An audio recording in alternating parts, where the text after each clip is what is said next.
Yeah, my name is Bisola Miriam, and today is another. Oops. Okay, so for some weird reason, the phone is trying to fall off. Okay, so I'm streaming here, and I'm also streaming on our page, and it's a new day. Abundance is here. My name is Bisola Miriam, and I am the founder at the Left Handers International Organization, and what do we do at the Left Handers? The Left Handers organization is primarily an advocacy movement targeted towards educating African families on the need to reduce forced hand switching. And we do our campaigns, our advocacy, our awareness, our sensitization through social media, digital media, print media, and some other options. And we also rely largely on teaching people what abuse is so that when we train or educate one person, that person can become an advocate that ends up educating, a larger number of people. And last week, in the month of January, we started a series, and the series is titled, you know. So when we started the series, we said we're going to talk about stigma, abuse, and some other, key issues. And I recall that I started this year by describing, I started a series, the very first series in the month of January, by defining to us what abuse is, right? I said there is a difference between what we generally think abuse is and what abuse really is. And in my definition, I emphasize that abuse is not just limited to physical abuse that causes you to have scar that people can see. Okay, so abuse can be emotional, and so why physical abuse is the one that a lot of people can relate with, emotional abuse is even more deadly and it is much more rampant. And so I defined abuse by describing abuse using the framework that the United Nations has given to us. I said abuse is any kind of behavior that seeks to assert undue authority, to control, to manipulate, or distort the reality of another person, whether through words or through action, or whether it is direct or indirect. And so today I'm trying to remind you what we covered in the first month. Recall that after I defined abuse, I also talked about the different types of abuse. I said that there is domestic or family abuse. That's the type of abuse that takes place within family settings between husbands and wives, or spouses, or children to their parent, or parent to their children, or siblings. Okay, that is domestic or family abuse. And then I went on to talk about social network abuse. In my definition of social network abuse, I talked about the fact that social network abuse happens to be the one that we usually do not even pay attention to, because one, even though we know that people within our social network may be abusive, we feel that because we don't spend all the time around them, we should tolerate it. So, in my definition of social network abuse, I talked about the fact that working in a toxic environment, or having toxic people with it who follow you on social media, or just having a roommate that is toxic, these are the different ways of settings where social network abuse takes place, right? And then lastly, I talked about social network abuse within the religious space. And then that kind of led me into the third topic in our third series, which was on religious abuse. And then I explained what religious abuse is. I said so many things. And if you missed that video, please make sure to watch one of those previous episodes. And today I'm going to be looking at introducing to us what we're looking at in the month of February. The idea is, why we have an existing framework that I do not want to, just change because it's the month of love. Something is telling me to talk about, narcissist trauma bond. even though my goal this month is basically to focus on stigma, right, as a topic, and then define what stigmatization is, talk about the different types of stigma therein. We will do that, but because it's a special month for lovers or wannabe lovers, I'm going to be talking a little bit more about abuse in intimate partner relationship, and I'm going to be niching down on trauma bond. So from next week I will talk more about trauma bond, and but today let me talk to you about what is coming up this month. So the month of February, the this Sunday and subsequent Sundays, I will come here to define or talk to you about stigma. So stigma is defined. So the word stigma is a Greek word. Okay, the word stigma, okay, is a what? A Greek word. Stigma is a Greek word.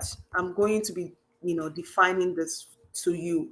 So the word stigma is a Greek word which means mark, scar, blemish. Okay, it is a Greek word which means a scar, a blemish, or a scar, a blemish, or a mark. Okay, stigma simply refers to a scar, a blemish, or a mark. Stigma is any kind of physical traits or any trait, whether people can see it with their eyes or they can feel it, as long as it sets somebody aside apart from the rest of the population, that thing or that identity is called the stigma. Okay, that identity that sets you apart, maybe you're short, that identity, or the fact that, oh, everyone says, oh, she's down to earth, she's short, that thing that sets you apart from the crowd, that causes people to call you a certain name or describe you in a particular way, is what is called stigma, right? I am left-handed. Okay, left-handed people. Oh, she's a lefty. So my left-handedness can be a stigma. It is an identity. Now it becomes a stigma because we call it stigma. There shouldn't be any big deal about it. It is called stigma because it is like a bawon. When you put on a white garment and then you have oil stain on it, okay, what happens? There is a scar, there is a mark, there is a blemish that causes people to pay attention to you in a different way, or in a way that they will not do when other people are around. So if you are, gay, or you are bisexual, or you're almost you're not, yeah, you're homosexual, that identity is a stigma in some places because it causes people to look at you a certain way or think about you in a way that makes you feel uncomfortable. Okay, so it is a stigma, not because you're happy. Now, when it doesn't, it's not a stigma when it is something that makes you happy and excited. So you just made an hairstyle and then people say, wow, she has this lovely look. That's not a stigma. It is a stigma when it is something that causes you to panic, to be fearful, and to be conscious around people. Okay, if you don't feel ashamed about it, now sometimes you don't even have a problem with identity. People around you panic, act in a way that makes you feel, you're excluded, or that makes you feel anxious. When these things happen, or when they project their fears, their insecurities, towards you or onto you, all of these things make you feel nervous or awkward around them, then it is a stigma. I hope this makes sense. So I've said stigma, stigma, stigma. There are different types of stigma.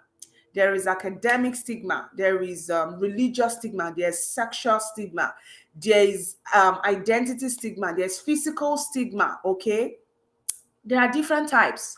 So if your sexual orientation is not the general sexual orientation, that is sexual stigma. Okay, because that thing is like a scar. If you have a physical stigma, it means you have a physical trait that is different from others. Maybe your cheeks are too big, or you don't have your head. People say, "Ah, ori ẹ ti tóbi jù, olórí ńlá bí Banky W." People say things like, "Ah, your head is so big." Okay, so that is a stigma. People say things like, why are your hands so big? They are so wide. They are not even feminine. Okay. Or people say, oh, look at your tummy. It's so big. Or they say, oh, your breasts are so big, or you have such a big butt, or your bum bum is too small. All of these things are the things that, cause us to feel stigmatization. So what is the difference between stigma and stigmatization? Stigma is the identity, the expression, that feeling that comes with that identity is stigmatization. Stigma itself cannot move. It's like an inanimate object. It's just there. But stigmatization is the action, the behavior, the acts, okay, that makes you feel the pain associated with that identity, that scar, that blemish. So maybe someone comes to you and says, why you're just stressing me? Why can't you move your hand this way? You are writing left-handed. You cannot even manage the table. Are you the only person that will ever write? Why are you messing the dining table? You this lefty, you can't eat without messing the place. Okay, so that causes you to what that person is doing to you is stigmatization. But that thing that is making that person do what they are doing to you is the stigma. Does this make sense? I see Ibukun the preacher, boss of all bosses. I see you're watching. Please let me know if you're catching this, or this even makes sense to you. Thank you for at least giving me some of your time. So what I'm saying in essence is there is a difference between stigma and stigmatization. Okay. Stigma is the identity or the personality or the traits or scar. Stigmatization is the behavior that people act or carry out to make you feel awkward or unaccepted. And that behavior can be done verbally or non-verbally. That behavior can be done, they can project that behavior verbally or non-verbally. Verbally through their words, non-verbally through their actions. Okay?